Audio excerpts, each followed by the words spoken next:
안녕하세요. 대학에서 철학을 강의하고 있는 한자경입니다. 앞으로 5회에 걸쳐서 불교의 세계관과 인간관에 대해서 말씀드려 보겠습니다.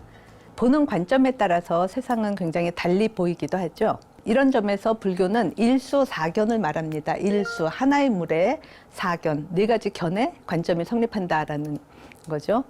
하나의 똑같은 물을 놓고 인간은 그것을 마시는 물로 보고 또 물고기는 그 물을 거주하는 공간으로 보겠죠. 천상의 존재는 물을 반짝거리는 보석같이 여기고 또 그 아귀는 물을 끈적거리는 고름같이 본다고 합니다. 그런 방식으로 관점에 따라서 세상은 달리 보인다는 거죠. 그렇다면 불교적 관점에서 보면 세상은 어떻게 보일까요? 이 문제를 놓고 불교의 세계관과 인간관에 대해서 5회 동안 말씀드려 보겠습니다.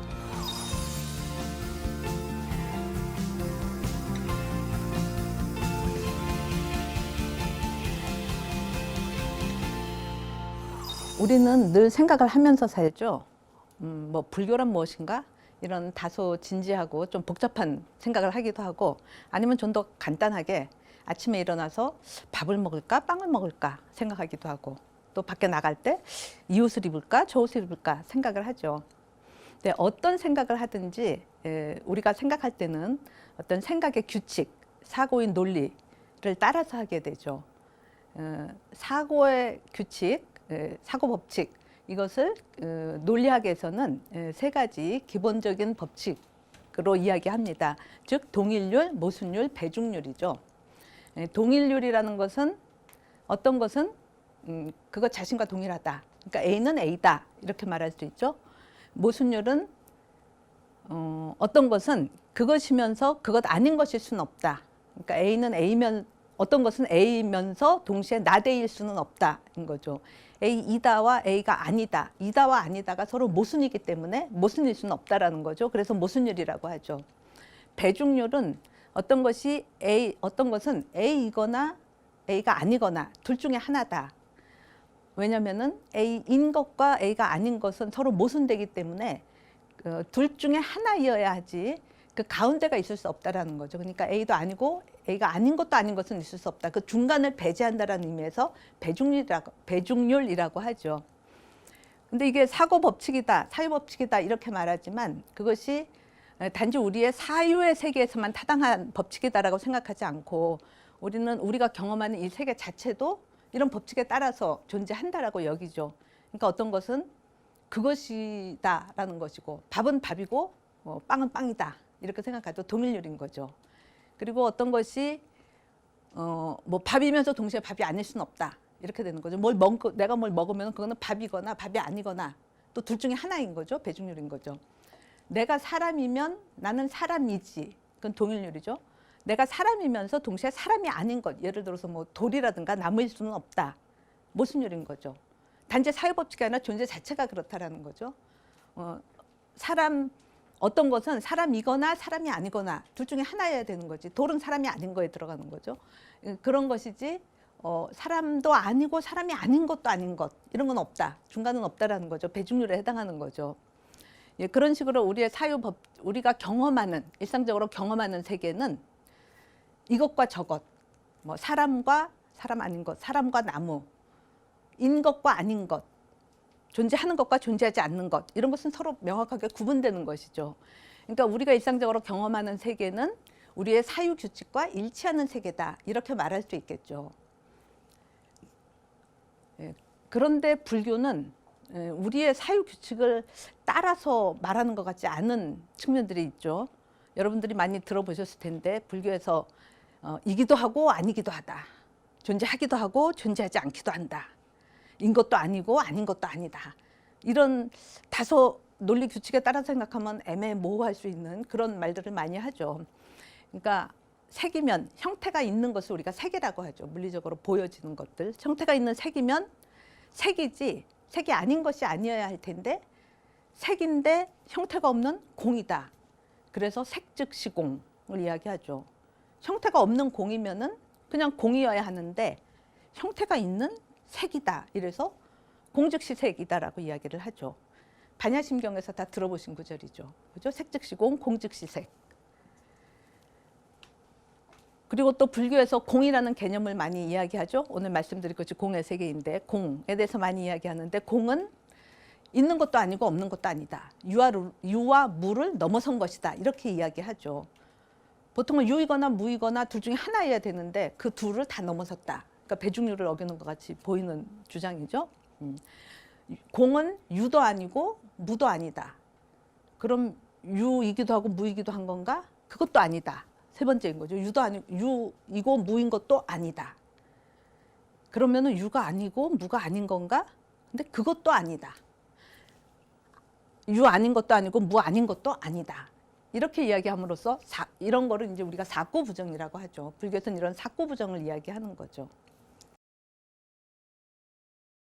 그러니까 우리가 일상적으로 경험하는 세계는 그 이성의 사유 규칙에 따라서 인 것은 인 것이고 아닌 것은 아닌 것이고 라는 식으로 분명하게 분별되는 세계인데, 그리고 그 분별된 세계 안에서는 존재하는 각각의 것들이 자기 정체성을 갖고 자기 동일성에 따라서 자기 정체성을 갖는, 그래서 각각의 자기로서 구획지어진 그런 세계인데, 불교는 그런 세계의 논리를 따르지 않고 분별하지 마라 라는 이야기 많이 듣죠. 일상적인 경험적인 세계에서 논리적 법칙에 따라서 사유하고 분별하는 것이 기본인데, 불교에서는 분별하지 마라, 험한 분별이다, 망상이다 라는 이야기들을 많이 하죠. 그리고 일정하게 구획지어진 그 자기 정체성을 따르기보다는 그런 구획 분별을 이렇게 흐트러뜨리려는 이제 그런 측면들을 보게 되는 거죠. 그렇다면 불교에서는 왜 우리가 일상 세계를 설명할 때 사용하는 그런 사유 규칙을 넘어서서 분별과 그런 구획을 넘어서서 생각하려고 하는 것일까요?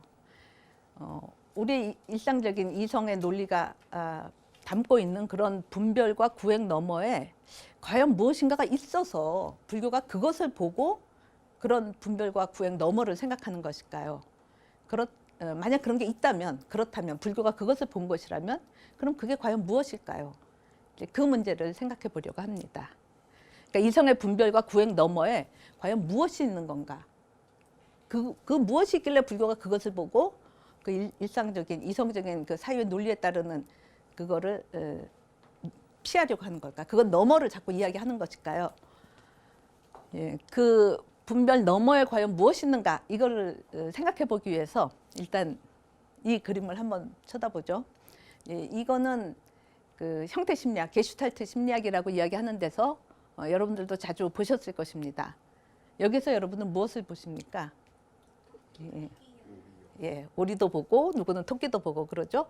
이 길쭉하게 생긴 이거가 불이라고 생각하면, 입이라고 생각하면 저쪽을 보고 있는 오리가 될 테고요. 그럼 이제 오리를 보는 거고, 이 길쭉한 것이 귀라고 생각하면 이쪽을 보고 있는 토끼로 보이는 거죠.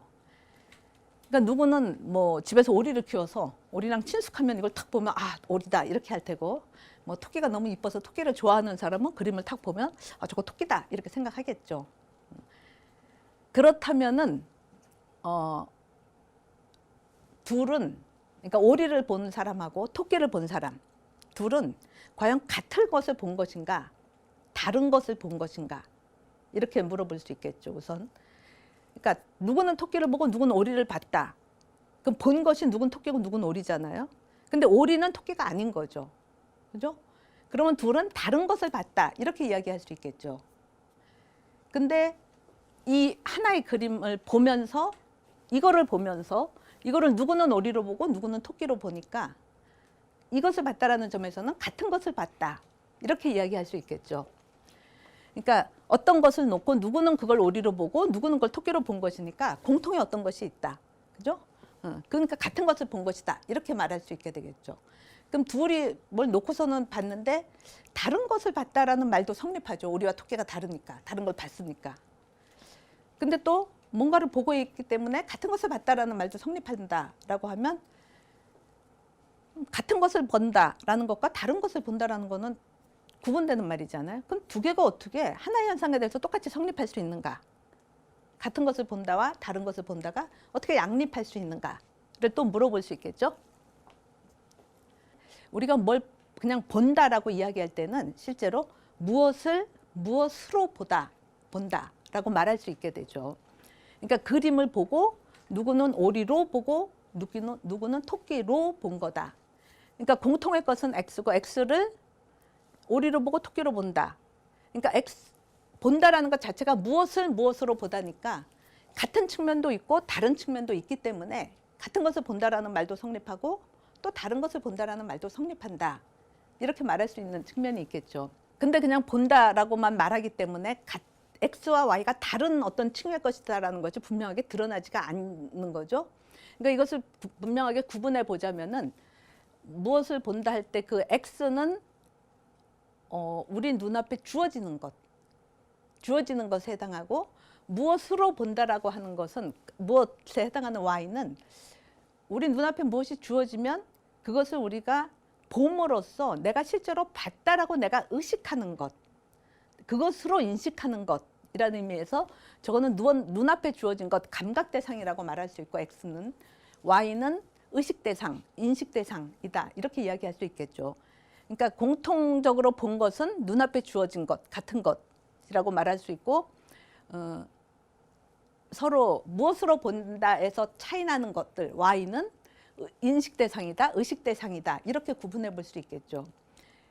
근데 우리가 보통 무엇을 보다, 대상을 보다라고 말할 때 그것이 눈앞에 주어진 감각 대상을 의미하는지 의식 대상 내지 인식 대상을 의미하는지 그거 잘 구분돼 있지 않죠. 그렇기 때문에 같은 걸 본다고도 말하기도 하고 다른 걸 본다는 말도 성립하는 것 같고 이렇게 애매한 부분들이 있잖아요.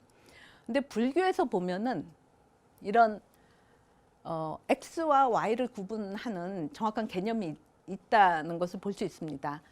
불교에서는 보다라는 것, 보다, 알다, 인식하다라는 것을 헤아릴 량자를 써서 이야기하죠. 헤아릴 량이라는 건 뭐 우리 측량, 계량, 뭐 분량 이럴 때 그 량에 해당하는 거죠. 그러니까 인식하다가 량인데 의식이 무엇으로 보다 할 때 그 인식하는 자는 능히 인식하는 자라는 의미에서 능량이라고 이야기하고 눈앞에 주어지는 것, 그래서 내가 인식하고자 하는 것은 바소자를 써서 능소가 되는 거죠. 인식하고자 하는 피동의 소인 거죠. 그래서 소량이라고 하고 Y에 해당하는 것은 내가 뭐를 보면서 그것을 인식하고자 해서 인식한 결과에 해당하는 것. 그래서 인식량에다가 결과 과자를 써서 량과라고 이야기를 합니다. 그러니까 불교에서는 감각 대상에 해당하는 거, 인식하고자 하는 것을 소량, 무엇으로 인식된 것을 량과로 구분하기 때문에 아까 이 그림에서는 소량은 같지만 결국 각자가 인식한 결과는 다르다, 량과는 다르다 이렇게 이야기할 수가 있겠죠. 근데 우리의 인식이라는 것은 모르는 것에서 안으로 넘어가는 거죠. 인식하고자 했을 때는 아직 모르는 상태였던 거고 그것을 오리로 보게 돼서 오리로 알게 되면 모름에서 알므로 넘어가게 되는 건데 그 말은 인식하고자 하는 것, X를 어떤 것으로 아는 것이다 이렇게 이야기할 수 있겠죠. 근데 인식이 이루어지고 나면은 인식하고자 하는 것이 과연 무엇인지로 내가 인식을 하는 거잖아요. 그러면은 알고자 하는 것 위에 그 인식된 결과, 량과가 겹쳐지게 되는 거죠. 이것을 내가 이것으로 알기 때문에 X 위에 Y가 겹쳐짐으로써 딱 덧붙여지기 때문에 X가 뒤로 물러난다라고 생각할 수 있겠죠. 그러니까 소량은 뒤로 물러나고 량과만 드러나기 때문에 이거는 X는 이제 지워지는 거로 생각할 수가 있겠죠. 그러니까 그것은 마치 내가 몸에다가 옷을 입으면은 옷은 다 가려져 있잖아요. 아니 몸은 다 가려져 있죠. 그러니까 몸에 옷을 입지만 여러분들이 보는 거는 몸이 아니라 옷이 되는 거죠. 몸은 뒤로 물러나고 옷으로 가려지기 때문에. 그리고 내가 얼굴에 가면을 쓴다. 그러면은 여러분이 직접 보는 거는 얼굴이 아니라 가면이 되겠죠. 그런 식으로 인식하면은 인식이 되면은 그 알고자 하는 소량 그거는 뒤로 물러나고 결국 알게 된 것이 그거를 가린다 이렇게 이야기할 수 있겠죠. 그렇다면 우리가 같은 것을 보는데도 그렇게 다른 것으로 인식하는 그 이유는 무엇일까요? 일단은 보는 자의 의도가 다르다 이렇게 생각할 수 있겠죠. 보통 뭐 사람은 보고자 하는 대로 본다 이런 이야기가 있죠. 그러니까 보고 싶은 대로 보는 거죠. 뭐 애인하고 헤어져 갖고 애인이 엄청 보고 싶은 사람 길거리 걸어가다가 지나가는 사람이 막 애인같이 보이는 그런 경우들이 있을 수 있겠죠. 그리고 엄청 배가 고프다. 그래서 막 뭔가가 먹고 싶을 때 밥상 위에 돌멩이가 하나가 있어도 그게 마치 빵처럼 보이기도 하고. 그러니까 어떤 의도를 가지고 있냐, 어떤 욕구를 가지고 있냐에 따라서 읽어내는 것이 서로 다르다 이렇게 말할 수 있겠죠. 의도에 따라서 다르다. 그리고 또 하나는 우리가 어떤 인식틀, 어떤 개념틀을 따라서 세상을 보는가에 따라서 다르다 이렇게 이야기할 수 있겠죠. 그러니까 감각 경험을 통해서 우리에게 주어진 그 감각 자료들, 그 정보들을 처리하는 정보 처리 시스템이라고 할 수 있는 우리 두뇌 신경망이 어떤 방식으로 구조지어져 있느냐에 따라서, 그러니까 그 두뇌 신경망 중에서 오리 방면이 좀 더 두드러진 사람이면은 뭘 보면 그대로 오리로 인식을 할 테고, 뭐 토끼 방면이 강하면은 토끼로 인식할 때고, 이런 식으로 어떤 인식 체계를 가지고 있느냐, 어떤 개념틀에 따라서 세계를 보느냐에 따라서 보여지는 것, 인식된 결과가 서로 다르다 이렇게 이야기할 수 있겠죠. 이제 그런 측면은 우리가 외국어를 인지하는 거를 보면은 그 외국어를 공부를 해서 습득을 해서 그것을 이해할 수 있는 인지 틀이 갖추어져 있으면 그 나라 사람이, 외국 사람이 말을 하는 거가 의미 있는 언어로 들리겠죠. 근데 그런 인식망이 갖추어져 있지 않다. 그러니까 뭐 그 교육을 받지 않아서, 공부를 하지 않아서 그런 인식망이 갖추어져 있지 않다. 그러면은 내가 모르는, 뭐 누가 스페인어로 이야기한다. 나한테는 스페인어를 받아들일 수 있는 그런 인식 체계가 갖추어져 있지 않다. 그러면은 스페인 사람이 말을 해도 그거가 언어로 들리지 않고 무슨 소리, 잡음 이렇게 들리겠죠. 뭐 내가 의미 있는 말들을 우리가 서로 주고받아도 새가 들으면은 그 인식 체계를 가지고 있지 않으니까 새한테는 뭐 개가 짖는 소리나 똑같이 들리겠죠. 그런 거는 어떤 것으로 우리가 인식하느냐, 그 양과가 어떻게 되느냐는 그것을 인식하는 주체가 가지고 있는 인식망, 개념 틀에 따라서 다르다, 달리 나타난다 이렇게 이야기할 수 있겠죠. 그런 인식 틀을 불교에서는 인식 능력, 인식 기관을 근이라고 이야기합니다. 그러니까 안, 이, 비, 설, 신, 의, 인간의 6가지 인식 기관, 인식 능력, 이건 이제 근이라고 이야기하는데, 근에 따라서 서로 보는 것이 달리 나타날 수 있다. 그러니까 앞에서 일수사견 말씀드렸던 것처럼 인간이 가지고 있는 인식 기관하고 물고기가 가지고 있는 인식 기관이 다르니까 서로 다른 것을 보게 된다. 이렇게 이야기할 수 있겠죠. 근데 이제 문제는 인간의 인식 개념 틀에 따라서 우리가 사물을 인식하고 분별하고 이해하고 논리 법칙에 따라서 사유한다.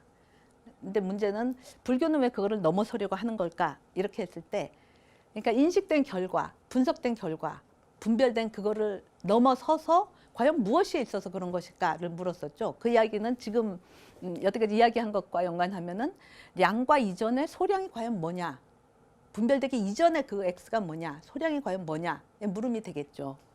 그러니까 인식 체계에 따라서 다른 것이 보기 전에 같은 것 X가 과연 뭐냐, 분별, 우리의 개념 틀에 따라서 분별하기 이전에 그 분별된 양과로 알려지기 이전에 그 우리가 알고자 하는 그 존재 자체 X는 과연 뭐냐, 이 물음이 되겠죠. 그러니까 인식 틀에 따른 분별 이전에 공통의 것은 과연 무엇인가의 물음이 되는데, 이제 우리가 던지고 있는 질문이죠. 이 똑같은 물음이 사실 서양 철학에서는 칸트가 제기한 물음도 마찬가지라고 볼 수 있습니다. 뭐냐면은 칸트는 우리가 인식한 세계, 경험한 세계는 우리 자신의 인식 틀에 따라서 규정된 세계다. 인식 틀이라는 게 우리는 세계를 보는, 감각하기도 하고 사유하기도 하는데, 그런 감각 활동이나 사유의 활동에 있어서는 어떤 인지 틀이 있다. 지각 활동의 틀, 직관이라고도 이야기하죠. 직관의 틀, 사유의 틀, 뭐 시공간 형식, 범주 형식, 그것에 따라서 우리가 세계를 인식한다. 그렇기 때문에 인식된 세계는 현상이다. 그럼 질문은 뭐냐면은 그렇게 규정되기 전에 세계 자체는 뭐냐, 물 자체는 뭐냐, 이런 질문을 던질 수 있겠죠. 우리가 지금 같은 물음을 묻고 있는 거다라고 볼 수 있죠. 개념 틀에 따라서 인식된 양과로서 인식된 그것 이전의 소량은 과연 무엇이냐, 그거를 찾아봐야 되겠죠. 예, 그 대상 자체가 과연 뭐냐, 그것을 찾아보기 위해서 다시 한번 또 이것도 뭐 형태 심리학에서 자주 등장하는 그림이죠. 뭐 루빈의 컵이라고 이야기하죠. 이 그림에서 여러분은 무엇을 보시나요? 다 사람만 보시는군요. 그러니까 어떤 사람은 너무 목이 말라요. 그래서 막 컵을 찾고 있었어. 이거 탁 보면은 컵을 보게 되는 거죠. 흰색. 검은색을 치워놓고 이 흰색의 전경으로 드러나면 이게 컵으로 보이는 거죠. 컵이 너무 이쁘게 생겨서 잘 컵으로 안 보이나 보죠. 네.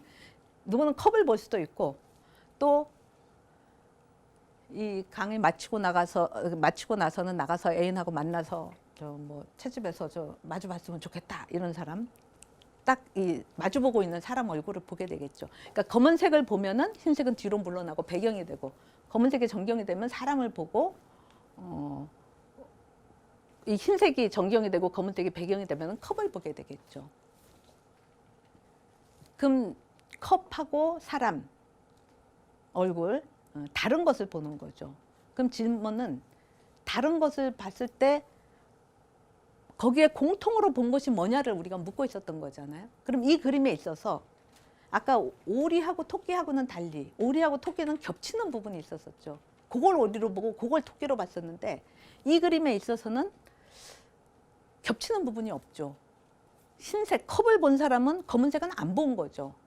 그러니까 공통의 것을 봤다라고 말하기가 어렵게 되는 거죠. 얼굴을 본 사람은 컵은 보지 않은 거죠. 그죠?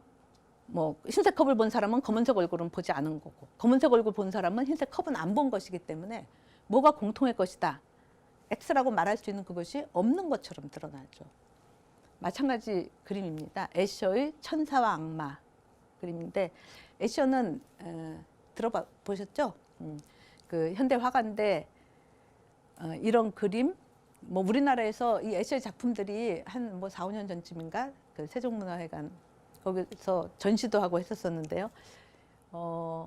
애셔의 작품 중에 여러분들 뭐 많이 보셨겠지만 이 그림에서 1층, 2층, 3층, 4층 이렇게 올라가는데 그 4층이 다시 1층으로 이어진 그림 기억나시죠?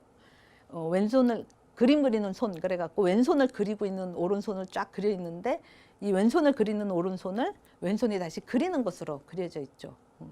이렇게 우리의 일상의 논리 법칙, 사유규칙에 따라서는 이해될 수 없는 그림들을 많이 그리죠. 그래서 어떤 의미로는 참 불교적 세계관을 잘 보여주고 있는 것 같기도 하고 그 작품 중에 윤회라는 이름을 가진 작품도 있고 또 뭐 이렇게 빙빙빙빙 돌고 돌아서 결국 처음과 끝이 맞물리는 식의 그림들을 많이 그렸기 때문에 그리고 그때 전시할 때도 있었던 거죠. 도마뱀 한 마리가 타 있는데 이렇게 딱 들어가면은 수천 마리가 뭐 수만 마리가 쫙 있는 걸로 보이죠. 왜냐하면은 한 마리 실제로는 한 마리 났지만 사방에 거울을 딱 이렇게 장치를 잘 하면은 이게 중중무진으로 사실 중중무진이라는 건 이제 불교에서 늘 하는 개념인 거 설명하는 거고요. 이제 그런 식의 그림들을 많이 그리는 사람인데 어쨌든 그 애셔의 천사와 악마라는 작품에서 여러분 여기서 무엇을 보시나요? 네, 악마 반 천사 반쯤 되네요. 예, 흰색을 보면은 검은색이 뒤로 물러나고 흰색은 천사, 그죠? 검은색을 보면은 천사가 아니고 악마를 보게 되는 거죠. 되게 뭐 개념 틀에 따라서 달리 본다 그러는데 세계를 굉장히 밝고 긍정적으로 보는 사람, 긍정적 개념 틀을 가지고 세계를 보면은 뭐 주로 천사를 볼 테고, 좀 어둡고 비관적으로 보는 사람, 부정적 개념 틀을 가진 사람이다. 그럼 뭐 악마를 본다 이렇게 이야기할 수 있겠죠.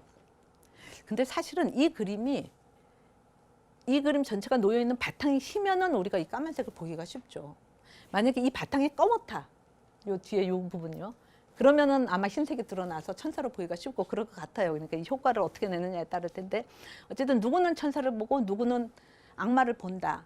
같은 그림을 보고서는 그렇게 보니까 량과는 다르다. 그럼 공통의 것이 무엇인가? X는 뭔가라고 했을 때 아까 루빈의 컵과 마찬가지로 여기에 있어서도 공통으로 본 것이 무엇인가를 찾기가 쉽지가 않죠. 왜냐하면은 천사를 본 사람은 여기 이 검은색으로 되어 있는 악마는 보지 않은 거가 되는 거죠. 그죠? 배경으로 되니까. 악마를 본 사람은 흰색은 보지 않은 거가 되는 거죠. 그러니까 공통으로 무엇을 받는가? 말하기가 어려워지는 거죠. 공통으로 겹치는 부분이 없기 때문에 공통의 X가 뭐냐? 루빈의 컵이나 이 천사와 악마 애셔의 그림에서는 그것을 말하기가 쉽지 않은 거가 되는 거죠. 그 개념적으로 분별된 것으로 보기 전, 그러니까 천사를 보거나 악마로 보기 전, 뭐 컵으로 보거나 사람 얼굴을 보기 전, 그 공통으로 본 X가 과연 무엇인가? 이 그림을 다시 한번 또 보시죠. 그럼 검은색을 보면 흰색을 안 보고 흰색을 보면 검은색을 안 보기 때문에 겹치는 것이 없기 때문에 진짜 공통적으로 본 것이 없는가. 두 사람이 공통적으로 본 것. 천사를 보는 사람하고 악마를 보는 사람 중에서 공통적으로 같이 본 그것이 없는가. 실제로 우리가 그림을 볼 때 무엇을 보는가를 잘 보시면 공통적으로 본 것이 없지 않습니다. 그게 무엇일까요? 예? 예. 공통적으로 본 것이 있죠. 컵을 보는 사람은 이거를 보는 거죠. 이 경계선을 보는 거죠. 사람을 보는 사람도 이 경계선을 보면서 이것을 사람의 경계선으로 보고, 컵을 보는 사람은 컵의 경계선으로 보는 거죠. 그러니까 둘 다 경계선을 본다라는 거죠. 그러니까 분별 이전에 보는 거는 컵과 사람, 천사와 악마 사이의 경계선이다. 전경과 배경을 나누는 그 경계선이다. 뭐 A와 나데이 사이의 경계선, 이렇게 말할 수 있겠죠. 그렇다면은 그 경계선의 정체가 과연 뭐냐? 컵과 얼굴 사이, 그죠? 천사와 악마 사이의 그 경계선의 정체는 과연 뭐냐? 경계선은 이 그림에서 보면은 얼굴로 보면은 경계선이 얼굴을 그리는 경계선이라고 보면은 그 경계선은 컵은 아닌 거죠. 근데 컵으로 보면 컵이 아닌 것도 아닌 거죠. 예. 뭐 얼굴로 보면 얼굴이기도 하고 컵으로 보면 얼굴이 아니기도 한 거죠. 그죠? 그러니까 이기도 하고 아니기도 한 것이죠. 그러니까 이면 인 거여야 되는데 아니기도 하니까 동일률, 모순율 다 어기는 것이다. 이렇게 볼 수 있겠죠. 컵으로 보면 얼굴이 아니고 얼굴로 보면 얼굴이 아닌 것도 아니죠. 그럼 어떤 것은 이거나 아니면 아니거나 둘 중에 하나여야 되는데 그 가운데는 배제되는데 이것도 아니고 저것도 아닌 것은 없다라는 것이 배중률인데 얼굴이 아니기도 하고 또 아닌 것도 아니기도 하니까 배중률도 어기는 거다. 불교에서 잘 이야기하는 그 사구 부정을 보면은 컵으로 보면 얼굴도 아니고, 그렇죠? 얼굴로 보면 컵도 아니고. 그럼 얼굴과 컵인 것이냐, 얼굴하고 컵을 합해 놓은 것이냐? 그것도 아니고, 얼굴하고 컵이 같이 겹쳐져 있는 건 아니니까요. 그럼 얼굴도 아니고 컵도 아닌 것이냐 하면 그것도 아니다. 그러니까 불교에서 말하는 사구 부정, 우리가 본 것이 경계선이라고 생각하면 다 이해가 되는 거죠, 그죠? 마찬가지 방식인 거죠. 애쇼의 작품 천사와 악마에서 천사로 보면 천사이고 악마로 보면 천사가 아니기도 하고, 그러니까 이기도 하고 아니기도 하고, 그죠? 동일률, 모순율을 위반하고 있고, 또 천사라 보면 악마가 아니고 악마로 보면 악마가 아닌 것도 아니고, 그러니까 가운데가 없는 게 아니라 있다라는 거죠, 중간이. 그러니까 인 것도 아니고 아닌 것도 아니니까 배중률을 넘어선다. 또 마찬가지로 악마로 보면 천사도 아니고 천사로 보면 악마도 아니고, 그러니까 A도 아니고 not A도 아니고, 그럼 천사와 악마인 건가? 그것도 아니고, 천사도 아니고 악마도 아닌 것인가? 그것도 아니다. 그러니까 사구부정이 타당하다, 이렇게 이야기할 수 있게 되는 거죠. 그러니까 경계선의 정체가 무엇인가 했는데 우리가 일상적으로 개념적으로 분별해서 인식하는 것은 다 동일률, 모순율, 배중률에 따라서 인식되는 것이지만, 그것을 따라서 우리가 사유하고 분별하지만 우리가 그 개념적인 분별 넘어서 우리가 본 것, 그러니까 양과 이전에 우리가 보게 되는 소량 X, 그거는 인 것과 아닌 것, 이것과 저것 사이에서 성립하는 경계선이고, 그것이 고정되어 있는 것이 아니라 이렇게도 될 수 있고 저렇게도 될 수 있으니까 그 경계선은 인 것과 아닌 것 사이에서, 이것과 저것 사이에서 유동하는, 춤추는 경계선이다, 이렇게 이야기할 수 있겠죠. 그러니까 불교가 개념적인 분별 너머에 바라본 것은 인 것과 아닌 것, 이기도 하고 없기도 한 것, 유와 무를 넘어선 것이고, 그런 의미에서 유도 아니고 무도 아니다, 인 것도 아니고 아닌 것도 아니다, 그런 의미에서 공이다라고 이야기할 수가 있겠죠. 근데 그 공이 이것도 아니고 저것도 아닌 경계선으로서의 공인데, 그것으로 인해서, 그 경계선으로 인해서 그게 컵으로도 될 수 있고 사람 얼굴도 되고, 그죠? 이것도 되고 저것도 되고, 이것도 아니고 저것도 아니지만 거기에서부터 이것도 되고 저것도 될 수 있는 것이기 때문에, 그런 거를 공에서부터, 있는 것도 아니고 없는 것도 아닌 그 공에서부터 이것과 저것이 생겨나기 때문에 그 공을 말하면서 색 즉시 공, 공 즉시 색, 그러면서 그 공을 진공묘유다, 이렇게 이야기하는 거죠. 그러니까 이것 저것으로 규정할 수 없는 것이기에 공이라고 이야기하지만, 유무로 규정할 수 없기에 공이라고 하지만, 그 공에서부터 묘하게 모든 것들이 다 생겨날 수 있는 묘유다라고 이야기를 하는 거죠. 예, 그것은 불교가 개념적인 규정 너머에서 실제로 본 그 존재의 실상은 이것 또는 저것으로, 그러니까 컵 또는 얼굴, 이렇게 어떤 자기동일적인 개별적인 실체로 설정할 수 없는 것이고, 그렇게 구체화되기 이전에 어떤 유동성이다. 춤추는 경계선이라고 이야기했듯이요. 그러니까 고정적인 자기 동일적 사물이 아니라 매 순간 변화해가는 것이다 라고 이야기할 수 있는 것이죠. 이렇게 존재하는 것을 고정적 실체로 보지 않고 변화하는 유동적인 것으로 보는 것은 우리가 불교에서 사법인 중에 하나죠. 재행무상 이렇게 이야기하는데, 재행무상을 말하는데, 재행무상의 무상성이라는 게 뭐 인생은 무상하다. 그래서 쭉 자기 동일적인 인간으로 살다가 뭐 몇 살 넘으면은, 예전 같으면 뭐 환갑 넘으면, 그렇지만 요즘 뭐 90살, 100살 이러면 이제 어차피 죽기 때문에 쭉 영원히 되지 않아서 이게 무상하다. 이런 의미의 무상이 아니라 자기 동일적인 것이라고 생각하는 그 기간 내에서도 끊임없이 매 찰나찰나마다 생멸하는 존재이기 때문에 무상하다. 그래서 찰나 생멸을 이야기하죠. 한 찰나에 생겨나고 그 다음 찰나에 멸하는 것이 재행무상의 의미인데, 그러니까 존재하는 것은 실제는 자기 동일적인 어떤 사물이 아니라 매 순간에 변화하는 그런 걸 우리가 고정된 사물이 아니라 사건이다. 뭐 이렇게 이야기할 수 있겠죠. 그러니까 매 순간 변화하기 때문에 자기 동일성을 갖는 것이 아니라, 그러니까 자기 동일성, 동일률이 깨지는 그런, 실제 존재하는 것은 그런 차원의 존재다. 그리고 매 순간 변화한다라는 얘기는 한 찰나에 생겨나고 그 다음 찰나에 멸하는 것인데, 생한다라는 건 없는 게 있는 게 되고, 그죠?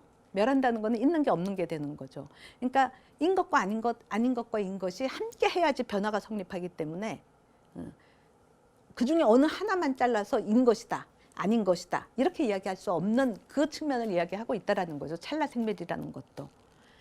그러니까 인 것에서 아닌 것으로, 아닌 것에서 인 것으로 바뀌는 것이 존재의 실상이기 때문에 뭐 모순율, 배중률을 넘어선다라고 말할 수 있고, 존재하는 것은 자기 동일적 사물, 이것 또는 저것으로 규정되지 않는 것이다. 그래서 공이다. 근데 그 공으로부터 이것 또는 저것으로 우리가 규정하는 그런 이것과 저것이 거기에서부터 생성된다. 그죠?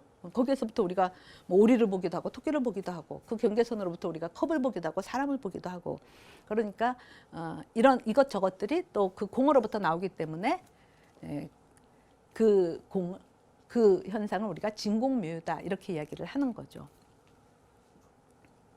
그런데 존재의 실상이 고정적인 이것 또는 저것이 아니라 공이고 결국은 진공묘유다라는 그런 경지를 꼭 불교에서만 이야기한 것이 아니고 장자에서도 우리가 찾아볼 수 있죠. 여러분들 뭐 많이 들어봤던 구절이겠지만 장자의 호전몽인 거죠. 예, 읽어보면은 옛날에 장주가 나비가 되는 꿈을 꾸었는데 훨훨 날아다니는 나비가 되어 즐겁게 뜻에 맞아 장주라는 것을 알지 못했다. 돌연 깨어나니 분명히 장주였다. 장주의 꿈에서 나비가 된 것인지 나비의 꿈에서 장주가 된 것인지 알지 못한다. 장주와 나비에는 분명히 구분이 있으니 이를 물화라고 한다. 그러니까 장주가 되고 나비가 되고 이것을 물화라고 한다라고 말하는 거죠. 그러니까 일상의 논리에 따르면은 장주가 나비 꿈을 꾸면은 장주는 있지만 나비는 없는 거죠. 둘 중에 하나가 있고 하나는 없는 거가 되는 거죠. 나비가 장주 꿈을 꿨으면은 장주는 없는 거고 나비만 있는 거고, 존재하는 거는 장주거나 나비거나 둘 중에 하나여야 되는데, 저 꿈의 세계에서는 장주가 되기도 하고 나비가 되기도 하고 자유자재한 변화가 일어나는 것이다. 그래서 그걸 물화라고 한다라고 이야기를 하는 거죠. 그러니까 실체론적으로 바라본 세계, 개념적으로 분별된 세계는 고정된 자기 동일적인 실체들이 존재하는 세계가 되는데, 장자가 본 세계는 그런 분별 이전의 공의 세계이기 때문에 이것이기도 하고 저것이기도 할 수 있는 자주자재한 그런 물화가 일어나는 세계다. 유와 물을 넘어선 공으로부터 이것 또는 저것으로의 물화가 일어나는 진공묘유의 세계다. 이렇게 이야기할 수 있겠죠. 현실 자체가 이런 그 묘한 진공묘유의 세계다라는 것을 잘 보여주는 동영상이 있습니다. 그러면 이 발레리나가 오른쪽으로 돌고 있는 것으로 보입니까? 그러니까 시계 방향으로 돌고 있는 것으로 보입니까? 아니면 시계 반대 방향으로 돌고 있는 것으로 보입니까? 누구는 그걸 보면서 시계 방향으로 돌고 있다 이렇게 말하기도 하고, 누구는 시계 반대 방향으로 도는 것으로 보기도 합니다. 그리고 또 어떤 사람은 한참 보다가 시계 반대 방향으로 도는 걸로 보다가 어느 순간부터 턱 시계 방향으로 또 보이기도 해요. 그럼 사람들이 자기가 보는 관점이 바뀌었다고 생각하지 않고 이 동영상 자체가 이렇게 돌다가 휙 또 반대로 도는 걸로 동영상이 돼 있다라고 생각하는데, 사실은 그렇지 않습니다. 둘이 딱 보는데 한 명은 분명히 시계 반대 방향으로 도는 걸로, 한 명은 시계 방향으로 도는 걸로 이렇게 보기도 하죠. 그러니까 우리의 그 의식의 분별에 따르면은 어떤 사람이 시계 방향으로 돌고 있으면 시계 반대 방향으로 도는 일은 있을 수가 없는 거죠. 이 방향으로 돌거나 저 방향으로 돌거나 둘 중에 하나여야 되는 거죠. 근데 저 발레리나는 그 의식의 분별적인 그 사유 논리에 따라서 봤을 때는 도저히 있을 수 없는 일이 실제로는 저렇게 보여진다라는 거죠. 이렇게 돌기도 하고 저렇게 돌기도 하고. 그러니까 의식의 분별에 따르면은 도저히 있을 수 없는 것, 인 것과 아닌 것, 이것과 이것이 아닌 것, 양립 불가능한 건데, 저 동영상에서는 인 것과 아닌 것이 양립 가능한 거가 되는 거죠. 예. 이제 이런 식의 그 세계를 현대 양자역학에서 설명하고 있다라고도 볼 수 있는데요. 그 고전 물리학의 세계관에 따르면은 어떤 것은 여기에 있으면은 내가 여기에 있다. 그러면 내가 여기 아니고 이 방 바깥에 내가 또 있을 수는 없죠. 불가능한 거죠. 그러니까 A는 여기 있거나 저기 있거나 둘 중 하나여야 되는데, 양자역학에서는 A는 여기에도 있고 또 저기에도 있다. 여기에도 있고 저기에도 있다. 그 빛이 과연 뭐 입자냐 파동이냐 이거를 그 이제 밝히기 위해서 실험할 때 저 스크린으로 빛을 쏘이면서 두 구멍을 내고 빛을 쏘였을 때 빛이 두 구멍으로 나가서 이렇게 파동, 이건 뭐라고 하죠? 간섭 효과, 빛의 간섭 효과를 보이는 그런 결과를 얻게 되는데, 그 간섭 효과가 나타나는 것은 빛이 입자가 아니라, 빛이 입자였다면 이쪽으로 가든지 이쪽으로 가든지 둘 중에 한 군데로만 가야 되는데 두 구멍으로 다 나가서 결국은 스크린 위에서는 서로 이렇게 간섭 효과를 일으킨다. 그래서 빛은 입자가 아니라 파동이다. 이렇게 이야기하는 거죠. 그러니까 입자적으로 생각하면은 어떤 것은 여기에 있거나 저기에 있거나 둘 중 하나여야 되고, 여기 있으면 저기는 없어야 되는 거죠. 근데 파동적으로 이해하면은 파동이라는 거는 여기 이 파동이 어디 입자처럼 갇혀 있는 것이 아니라 운동하고 있는 것이기 때문에 여기에도 있고 저기에도 있고, 그러니까 두 구멍을 다 통과할 수 있는 것이 되는 거죠. 그러니까 제가 이 방에 들어오는데 저 문을 통과해서 들어오는데 이 문을 통과해서도 나오고 저 문으로도 내가 나온다. 있을 수 없는 일이죠. 우리 일상의 논리로 생각하면. 근데 그것이 있을 수 없는 일이라고 생각하는 거는 우리가 세계를 입자적으로 생각해서 그런 거지, 파동적으로 생각하면 가능하다라는 얘기라는 거죠. 이 문과 저 문을 다 통과해서 나올 수 있는 것이. 그 양자역학에서는 사물은 그 입자화 되기 전에는 파동으로 존재한다라고 이야기를 하죠. 그게 아마 동양 철학에서는 존재하는 것은 기가 화합해서 개별자로 존재한다. 그러니까 입자화되고 개별화되기, 개체화되기 전에는 기로서 존재한다. 에너지로 존재한다. 뭐 불교에서 엄력이 존재를 형성한다. 그러면 그 엄력도 힘력이 에너지를 뜻하는 거로 생각할 수 있겠죠. 그러니까 어떤 파동적인 사유를 볼 수 있는 거고, 이제 입자적인 사유는 그런 파동적인 존재가 양자역학에 따르면 파동적인 존재가 파동 함수로 표현되는데, 뭐 그 관찰하는 의식에 의해서는 그것이 파동 함수가 깨지면서 입자화된다 이렇게 이야기를 하는 거죠. 그러니까 입자적으로 사유하느냐 파동적으로 사유하느냐의 차이라고도 볼 수 있고, 지금까지 이야기했었던 이기도 하고 저것이기도 하고, 이것이 아니기도 하고 저것이 아니기도 한 그 사유는 입자적 사유가 아니라 파동적 사유다 이렇게 말할 수 있을 것 같습니다.